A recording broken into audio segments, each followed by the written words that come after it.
Welcome to Varun maths online class. मैं अपने इस चैनल पर BTech, BSc, B pharmacy, NET और गेट के वीडियो अपलोड करता हूं। आज बीएससी और बीटेक के लिए एक वेरी इंपॉर्टेंट टॉपिक है मैट्रिक्स से related, rank by normal form method. Normal form method से रैंक किसी भी मैट्रिक्स का कैसे फाइंड आउट करते हैं। तो इसके लिए देखिए, एक वर्किंग मेथड है। इसका क्या प्रोसेस है, डायरेक्ट अपन टॉपिक पे आते हैं।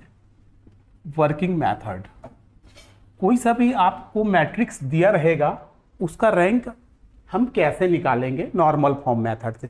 सबसे पहले तो देखिएगा कि जो पुराने मेथड्स हैं वो केवल स्क्वायर मैट्रिक्स का रैंक निकाला जाता था उससे। जैसे ये 3x3 का मैट्रिक्स है, ये स्क्वायर मैट्रिक्स है, जितने रो उतने column, square matrix. 2x2, 3x3, 4x4, ये सब स्क्वायर मैट्रिक्स हैं। इसका रैंक निकालते थे पुराने मेथड से। और इस मेथड की विशेषता ये है कि इससे रेक्टेंगुलर मैट्रिक्स का भी आप, जैसे 1 2 3 1 2 3 1 2 3, ऐसा कोई मैट्रिक्स है जिसमें 3 रोज हैं और 3 कॉलम्स हैं। एक रेक्टेंगुलर मैट्रिक्स है 1 2 3 4 1 2 3 4 1 2 3 4, ये रेक्टेंगुलर मैट्रिक्स है। रेक्टेंगुलर मैट्रिक्स, रेक्टेंगुलर मैट्रिक्स देखिए, इसमें रो की संख्या कितनी है 3 और कॉलम की संख्या कितनी है 4। ये इसका ऑर्डर जो है 3x4 का ऑर्डर है और स्क्वायर मैट्रिक्स का ऑर्डर सेम रहता है। तो जब भी अपन रैंक निकालते हैं, रैंक में एक चीज बड़ा इम्पॉर्टेंट है कि किसी भी मैट्रिक्स का आप रैंक देखिए, रैंक में जो स्मॉलेस्ट है, किसी भी मैट्रिक्स का ऑर्डर देखिए, उस ऑर्डर में जो स्मॉलेस्ट है उसका रैंक उतना ही होगा या उससे कम होगा। जैसे ये 3x4 का है तो इसमें स्मॉलेस्ट क्या है 3, तो इसका जो भी रैंक को अपन रो से डिनोट करते हैं। मान लीजिए मैट्रिक्स ए है ना, इसका रैंक को रैंक ए, ऐसे रो ए से डिनोट करते हैं। इसका रैंक कितना भी होगा इसके स्मॉलेस्ट के बराबर होगा या उससे कम होगा। जैसे इसका स्मॉलेस्ट है 3, तो इसका रैंक जो भी होगा 3 होगा या 3 से कम होगा। 3 से कम 2 हो सकता है, 1 हो सकता है, इसका रैंक 4 नहीं हो सकता, है ना। जो भी ऑर्डर रहता है उसका स्मॉलेस्ट नंबर देखते हैं। मान लीजिए कि ये 3x2 का मैट्रिक्स है, तो इसका रैंक जो भी होगा, या 3x4 का मैट्रिक्स, 3x5 का मैट्रिक्स है, मान लीजिए यह 4x5 का मैट्रिक्स है, 4x5 का मैट्रिक्स है, तो इसमें स्मॉलेस्ट क्या है 4, तो इसका रैंक जो भी होगा वो 4 होगा या 4 से कम होगा। यहाँ पास देखिए, इसमें स्मॉलेस्ट क्या है, दोनों तो बराबर है, इसका रैंक जो भी होगा 3 होगा या 3 से कम होगा, ऐसा इसका। तो एक चीज आपको ध्यान देना है कि जब भी आपसे रैंक पूछा जाएगा तो तुरंत आप उसका मैट्रिक्स का ऑर्डर निकालिए, और ऑर्डर में जो भी स्मॉलेस्ट होता है उसका रैंक उतना ही होगा या उससे कम होगा। यहाँ के लिए जो है ये रैंक 4 होगा या 4 से कम होगा। यहाँ के लिए जो रैंक होगा 3 होगा या 3 से कम होगा। ठीक है, अब आप देखिए कि वर्किंग मेथड क्या है, कैसे निकालते हैं। मेथड क्या है, मेथड क्या है, या वर्किंग मेथड क्या है किसका, नॉर्मल फॉर्म से। नॉर्मल फॉर्म से रैंक अपन कैसे निकालते हैं। तो आपको कोई सा भी मैट्रिक्स दिया रहेगा, ए इक्वल्स टू कोई सा भी मैट्रिक्स दिया रहेगा, 3 2 4 1 1 2 3 4 2 2 4 1, कुछ भी दिया रहेगा। इसका सबसे पहले आप ऑर्डर निकालिए 3x4, और आप शुरू में ही इसको इमेजिन कीजिए कि इसका रैंक कितना आएगा, 3 आएगा या 3 से कम आएगा। इसका रैंक 3 होगा या 2 होगा या 1 होगा, है ना, 4 नहीं हो सकता। तो वर्किंग मेथड क्या है, जो भी मैट्रिक्स है इसमें आप रो एंड कॉलम ऑपरेशन लगाएंगे। कैसे लगाते हैं वो मैं आपको बताऊंगा। रो एंड कॉलम ऑपरेशन लगा करके इसको यूनिट मैट्रिक्स में चेंज करना है। 1 0 0 0 0 1 0 0 0 0 1 1 0, ऐसा यूनिट मैट्रिक्स में इसको चेंज करना है। यहाँ रो एंड कॉलम ऑपरेशन लगाते हैं, जैसे क्लास 12th में आप लगाए होंगे रो एंड कॉलम ऑपरेशन। यदि नहीं भी लगाए होंगे तो मैं अभी आपको बताऊंगा कोई एग्जांपल ले करके। रो एंड कॉलम लगा के इसको क्या करेंगे, इसको यूनिट मैट्रिक्स में चेंज करेंगे, और ये जितने क्रॉस जितने का यूनिट मैट्रिक्स होगा उसका रैंक उतना ही होगा। जैसे ये यदि ऐसी स्थिति आ गई तो इसका रैंक जो होगा, rank A is equals to 3 होगा। ठीक है, यदि सपोज कीजिए कि ये 1 0 0 0 0 1 0 0 0 0 0 0 ऐसा भी आ सकता है, तो इस कंडीशन में इसका रैंक जो होगा वो 2 होगा, जितने क्रॉस जितने का यूनिट मैट्रिक्स होगा। या सपोज कीजिए कि ये ऐसे आ जाता 1 0 0 0 0 0 0 0 0 0 0 0, तो इसका रैंक कितना हो जाएगा, इसका रैंक 1 हो जाएगा। किसी भी मैट्रिक्स का रैंक 1 होता है, 1 से कम नहीं होता। इसका रैंक जो है 0, इसका रैंक नहीं होगा। 0 मैट्रिक्स को छोड़ करके आपके पास कोई सा भी मैट्रिक्स होगा उसका रैंक एटलीस्ट 1 होगा ही होगा, 1 से कम नहीं हो सकता। ठीक है, तो ऐसा अपन लगाएंगे row and column operation. Row and column operation लगाने का भी रूल है ना। क्या रूल है, देखिए ये रूल है। रो एंड कॉलम ऑपरेशन कैसे लगाएंगे, फर्स्ट एलिमेंट को आपको 1 लाना है, फर्स्ट एलिमेंट को 1 लाना है, फिर इसके नीचे 0 लाना है, फिर ये 1 आ गया तो फिर इसके साइड में 0 लाना है, फिर यहाँ के एलिमेंट को 1 लाना है, फिर इसके हेल्प से इसको 0 लाना है, फिर इस 1 के हेल्प से इसको 0 0 लेना है, फिर यहाँ 1 लाना है, फिर इसके हेल्प से 0 लाना है। ये है रूल, ऐसे ही लाना है। यहाँ 1 लाना है सबसे पहले, पहला रूल आप याद रखिएगा, ये जो फर्स्ट एलिमेंट है ये 1 होना चाहिए, फिर इस 1 के हेल्प से इसको 0 0 कर देंगे, फिर इस 1 के हेल्प से इसको 0 0 कर देंगे, तो एक यूनिट मैट्रिक्स यहाँ से एक मिल जाएगा आपको।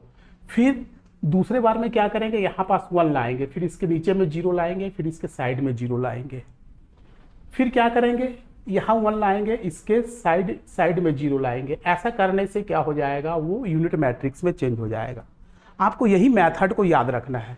यदि इस मेथड से आप डेविएट होंगे तो ये आप रैंक नहीं निकाल पाएंगे। तो चलिए मैं कुछ प्रॉब्लम लेकर के चलता हूँ और आपको रैंक नॉर्मल फॉर्म से कैसे निकालते हैं ये मैं आपको क्लियर करता हूँ। एक वेरी इंपॉर्टेंट क्वेश्चन है, एग्जाम में अक्सर 8 मार्क्स के लिए पूछा जाता है ये। Reduce the given matrix to normal form, इसको नॉर्मल फॉर्म में अपने को रिड्यूस करना है and hence find their rank, उसके बाद इसका रैंक निकालना है। इसका नॉर्मल फॉर्म मेथड से रैंक निकालना है। तो मैं अभी आपको बताया था इसका जो रूल है वो क्या है। इसका सॉल्यूशन देंगे, देखिए आप पहले अपना टारगेट फिक्स कर लीजिए।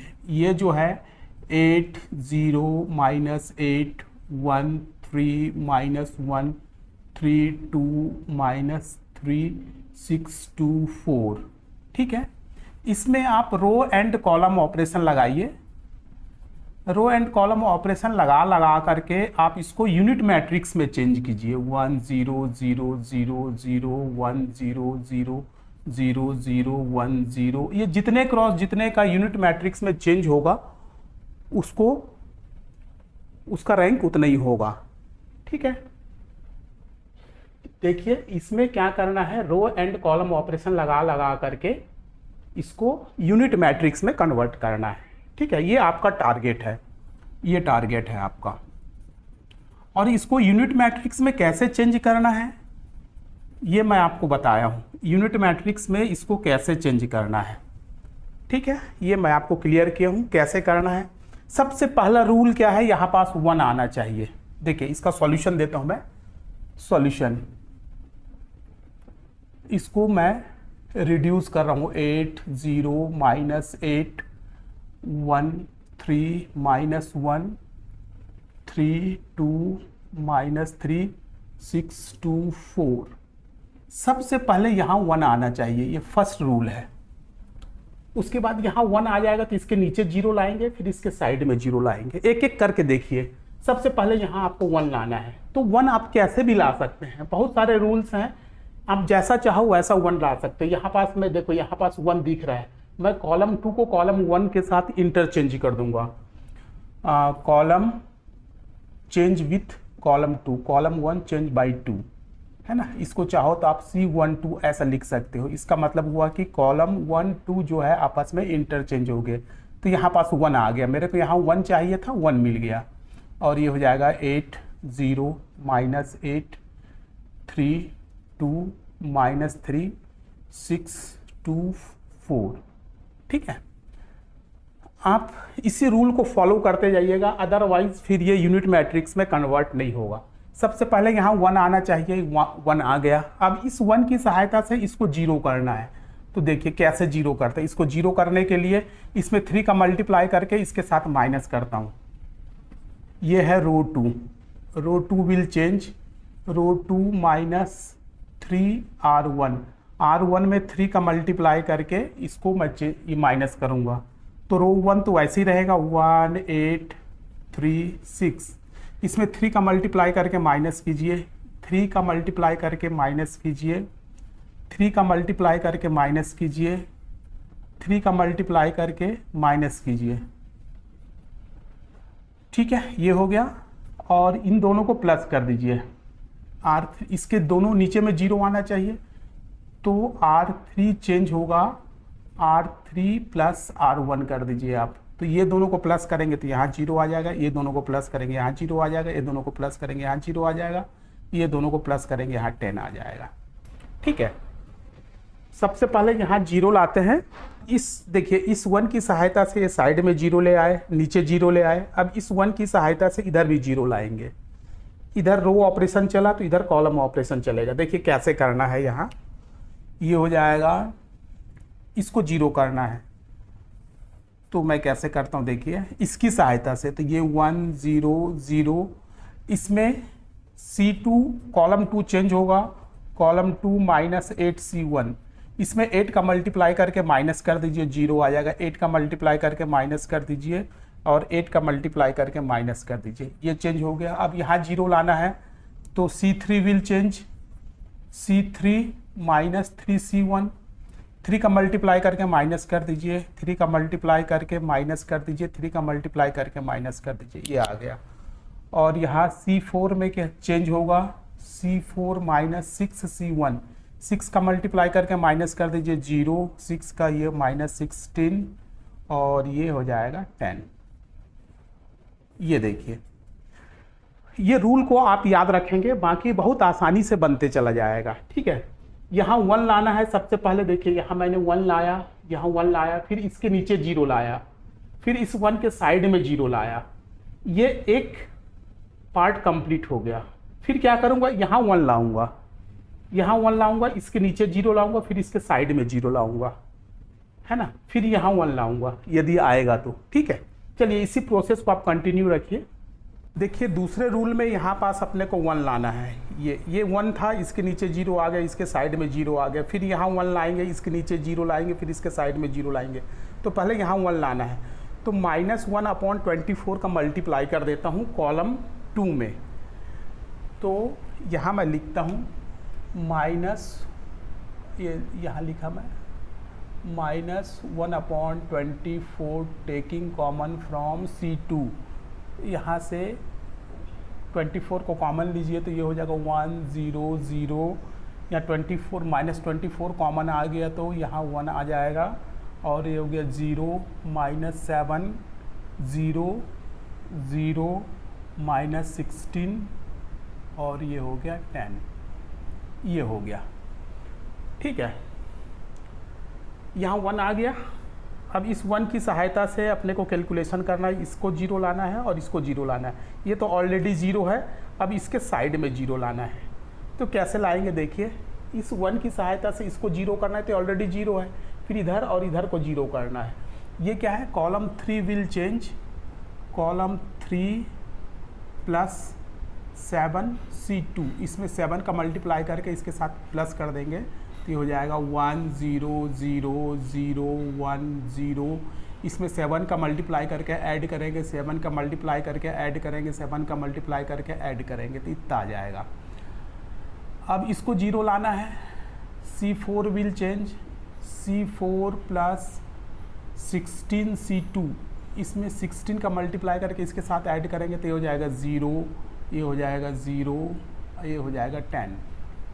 ठीक है, अब क्या करेंगे, ये यूनिट मैट्रिक्स नहीं बन रहा है ना, तो यहाँ पास इसको 1 लाना है, तो -1/10 टेकिंग कॉमन फ्रॉम R3 से 1/10 को कॉमन लिए तो आपको क्या मिल जाएगा, 1 0 0 0 0 1 0 0 0 0 0 1 ऐसा मिल जाएगा। 10 को कॉमन ले लिया हुआ है, 1/10 का मल्टीप्लाई कर दिया इस एलिमेंट में। अब इसको इस साइड चेंज कर लेते हैं तो यूनिट मैट्रिक्स बनेगा, अपने को यूनिट मैट्रिक्स लाना है ना, तो ये हो जाएगा C 3 और 4 को आप इंटरचेंज कर लीजिए, तो ये हो जाएगा 1 0 0 0 1 0 0 0 1 0 0 0। तो ये देखिए कितने क्रॉस कितने का यूनिट मैट्रिक्स बना, 3 क्रॉस 3 का बना। तो इसका हैंस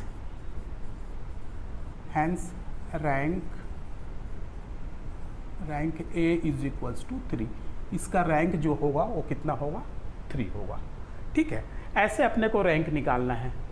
मेरे ख्याल से जो इसका बेसिक कॉन्सेप्ट था और रैंक निकालने का जो मेथड था मैं आपको बता दिया, और इसके हिसाब से जो इम्पोर्टेंट क्वेश्चन था उसको भी मैंने आपको बताया।